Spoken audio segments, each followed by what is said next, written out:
Baik, Pak. Kami dari kelompok 1, di sini kami akan membahas tentang pemahaman kepemimpinan ya. Kelompok kami terdiri dari saya sendiri, Ita Kristiana, kemudian Bu Regina Cahyani. Di sini kami akan membahas lengkap tentang apa itu kepemimpinan dan bagaimana tipe-tipe kepemimpinan seperti itu. Boleh dilanjut, Bu? Oke, sebentar. Baik, di sini adalah pengertian kepemimpinan menurut George Terry, yaitu kepemimpinan merupakan pekerjaan yang dilakukan oleh seorang manajer yang menyebabkan orang-orang lain bertindak, sehingga kemampuan seseorang manajer dapat diukur dari kemampuannya dalam menggerakkan orang lain untuk bekerja. Begitu, kemudian selanjutnya. Halo Bu Regina. Oke. Di sini pengertian kepemimpinan itu timbul dimanapun dengan adanya unsur-unsur sebagai berikut. Jadi seorang disebut pemimpin apabila sesuatu disebut kepemimpinan. Jadi konsep kepemimpinan itu harus ada 3 unsur berikut, yaitu ada orang yang dipengaruhi, di mana orang yang dipengaruhi itu adalah nanti yang sebagai contoh karyawan atau pengikut seperti itu. Nah, kemudian yang kedua harus ada yang mempengaruhi. Nah, yang mempengaruhi ini contohnya sebagaimana manajer atau direktur seperti itu. Kemudian ada pengarahan dari yang mempengaruhi. Ada pengarahan dari si manajer atau si direktur tersebut. Oke. Nah, berikut adalah pola dasar kepemimpinan. Menurut George Terry, didasarkan pada kenyataan bahwa kepemimpinan muncul dari adanya suatu hubungan yang kompleks yang terdiri dari pemimpin, pengikut yang sebelumnya saya jelaskan, kemudian ada struktur organisasi dan nilai sosial dan pertimbangan politik. Baik, Bu. Oke. Ini adalah dapat dilihat ya Bapak Ibu, ini adalah model kepemimpinan di mana pemimpin itu letaknya di tengah, jadi di center ya. Untuk pemimpin, kemudian ada pengikut. Nah, pengikut ini itu dia itu apabila kita jabarkan, dia adalah kebersamaan dan keterkaitan tujuan manajemen, kemudian ada minat dan keterlibatan dalam pemecahan suatu masalah, kemudian pengetahuan dan pengalaman. Jadi seorang pengikut itu harus memiliki pengetahuan dan pengalaman agar si pemimpin itu tidak susah untuk menjelaskan apa tujuan atau goals yang akan dicapai kepada pengikut tersebut. Kemudian ada kebutuhan terhadap ketergantungan. Lalu organisasi ini adalah sesuatu bentuk yang di dalamnya itu harus ada pemimpin. Jadi setiap organisasi itu membutuhkan pemimpin dan memang harus ada pemimpin. Di organisasi ini terdiri dari struktur dan pola kerja berbagai kegiatan. Kemudian ada tingkat spesialisasi yang diikuti, lalu perluasan dan pengaruh teknologi dan tugas tertentu. Dan lingkup yang keempat yaitu nilai sosial dan pertimbangan politik. Yang termasuk dalam nilai-nilai sosial dan pertimbangan politik adalah faktor lingkungan, faktor luar lingkungan, kemudian ada biaya dan waktu dari suatu keputusan dan tindakan, lalu kekuatan budaya yang dominan, jadi kebudayaan itu sangat mempengaruhi nilai-nilai sosial dalam kepemimpinan. Kemudian pengaruh masyarakat dan sosial. Lanjut, Bu. Oke, di sini kita melihat pola kepemimpinan formal. Jadi kepemimpinan formal itu yang secara resmi ada seseorang yang ditunjuk sebagai pemimpin. Contohnya misalkan di perusahaan ada seseorang yang diberikan surat penunjukan untuk dia menjadi manajer di perusahaan tersebut. Ini adalah contoh kepemimpinan yang formal. Jadi ini disebut juga dengan istilah headship seperti itu. Jadi untuk menjadi pemimpin itu harus ada surat penunjukan seperti itu. Kemudian lanjut.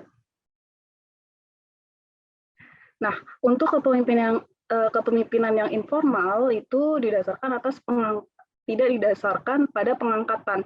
Jadi contohnya misalkan ada komunitas atau organisasi yang tidak resmi gitu, itu ada pemimpin, tapi pemimpinnya itu tidak ditunjuk gitu. Jadi kita milih pemimpin itu atas dasar kesepakatan bersama, tidak atas penunjukan dari atasan seperti itu. Tidak ada surat resmi untuk menunjuk si pemimpin tersebut. Nah, ini adalah pola kepemimpinan informal. Silakan Bu lanjut. Nah, di sini gaya kepemimpinan. Jadi pimpinan perusahaan itu termasuk ke dalam golongan gaya tidak peduli adalah orang-orang yang kepemimpinannya disebut pemimpin pembelot atau deserter type. Nah, artinya pemimpin jenis orang-orang yang tidak ada perhatian atau acuh tak acuh kepada kepentingan orang lain. Lalu di sini pangkat kepemimpinan itu dari pemimpin atau pemilik perusahaan ialah wewenang atau authority dan pengawasan.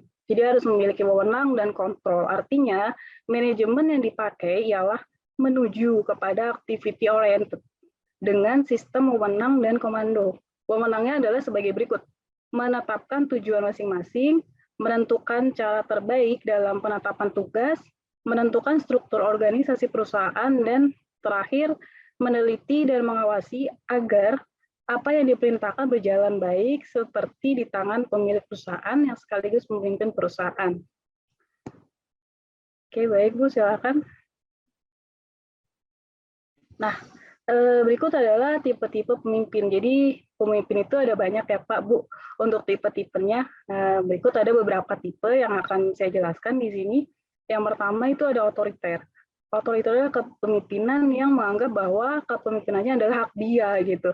Jadi suka-suka dia gitu Pak kalau otoriter. Biasanya pemimpin ini termasuk golongan yang orang pemilik perusahaannya itu gitu. Tapi nggak semua gitu. Cuma beberapa ada yang dia merasa berkuasa atas kepemilikan perusahaan. Jadi dia semena-mena gitu. Kemudian ada demokrat. Nah, ini adalah salah satu yang bagus juga ya. Pemimpin yang demokratis itu adalah kebalikan dari pemimpin yang otoriter. Jadi seorang pemimpin yang demokratis itu selalu berunding dengan bawahannya sebelum mengambil keputusan. Jadi misalkan kita ingin mengadakan proyek A atau proyek B gitu. Nah, dia akan mengumpulkan semua stafnya untuk berunding. Jadi untuk proyek A ini apa saja yang perlu kita sediakan, kita siapkan seperti itu. Nah, kemudian yang ketiga itu ada paternal. Pemimpin yang bersifat kebapaan pada dasarnya hampir mendekati sifat otokrat. Walaupun sang pemimpin berusaha menganggap bawahan seperti seorang ayah terhadap anaknya. Nah, ini lebih pemimpin yang paternal itu mungkin seperti guru ya atau dosen kepada mahasiswanya seperti itu. Jadi mereka membimbing bawahannya itu layaknya seorang anak seperti itu. Kemudian Bu, silakan. Oke, selanjutnya adalah tipe personal atau pribadi. Biasanya ditemui pada perusahaan kecil ketika kontak antara pucuk pimpinan dan bawahannya lebih sering terjadi bila dibandingkan dengan perusahaan yang besar. Jadi untuk personal ini mungkin lingkupnya masih CV gitu ya Bu, atau PT yang mungkin baru berdiri, jadi dari atasan ke bawahan itu mereka bisa akrab gitu.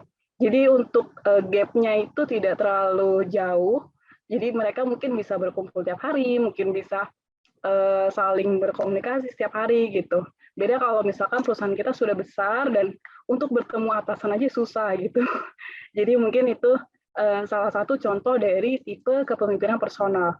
Kemudian yang non personal, di sini yang non personal itu adalah jika ada pemimpin tersebut dilakukan melalui instruksi, sumpah atau janji. Jadi hubungan antara pemimpin dengan yang dipimpin hanyalah melalui instruksi atau sumpah saja gitu.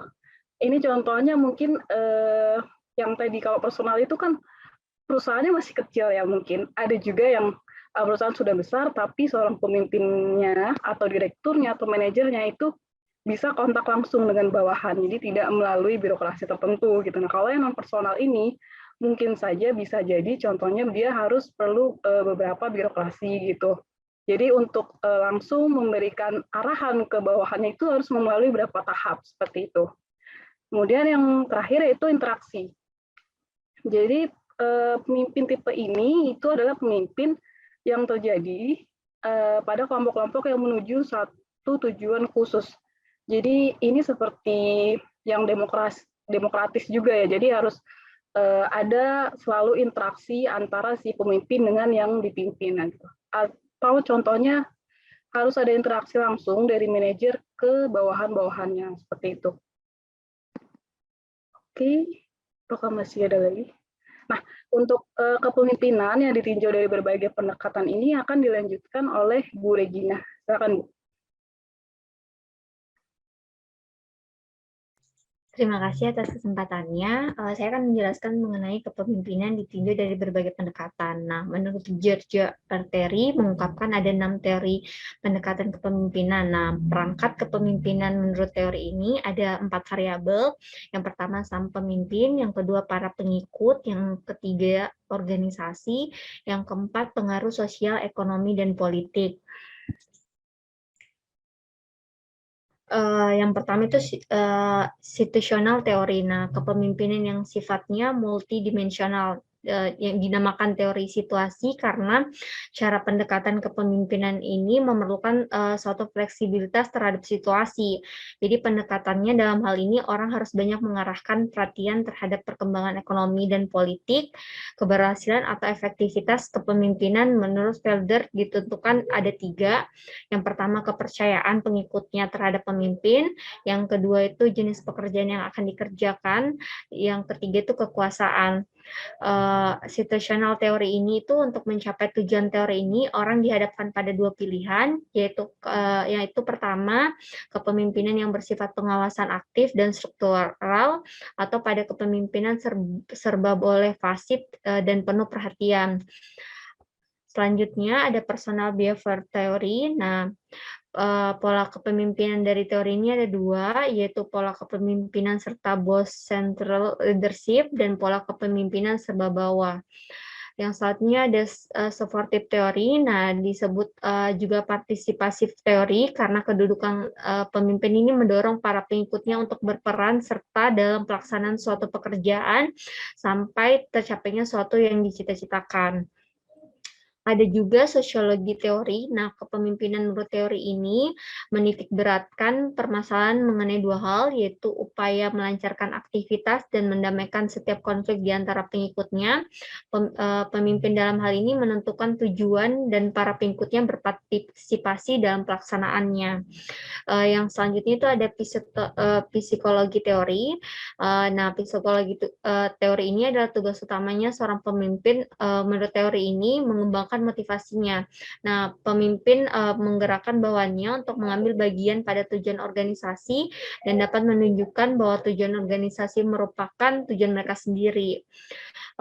Yang keenam itu autokratik teori. Nah, pemimpin bertindak dengan sanksi. Jadi pemimpin ini bertindaknya dengan sanksi seperti hukuman bila perintahnya tidak dipatuhi. Sebaliknya jika ia memberi hadiah bila pekerjaannya berjalan dengan baik.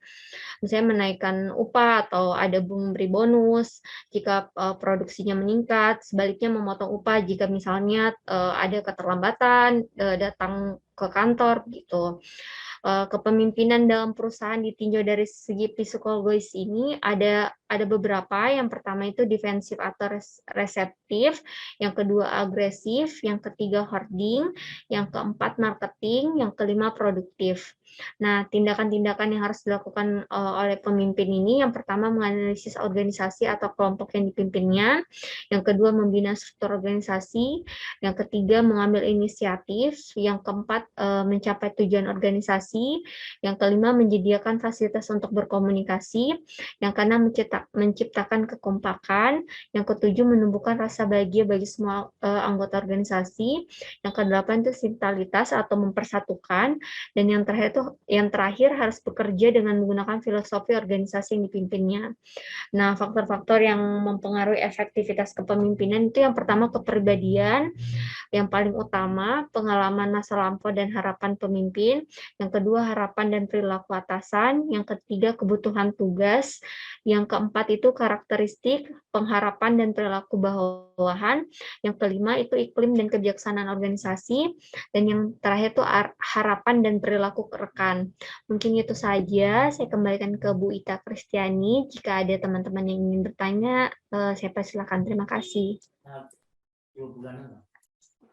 Rekan-rekan, Ayo Bapak Ibu yang ingin bertanya kepada kelompok Bu Kristina, kami persilakan. silakan Bapak Ibu apabila ada mau sharing atau memberikan tambahan silakan.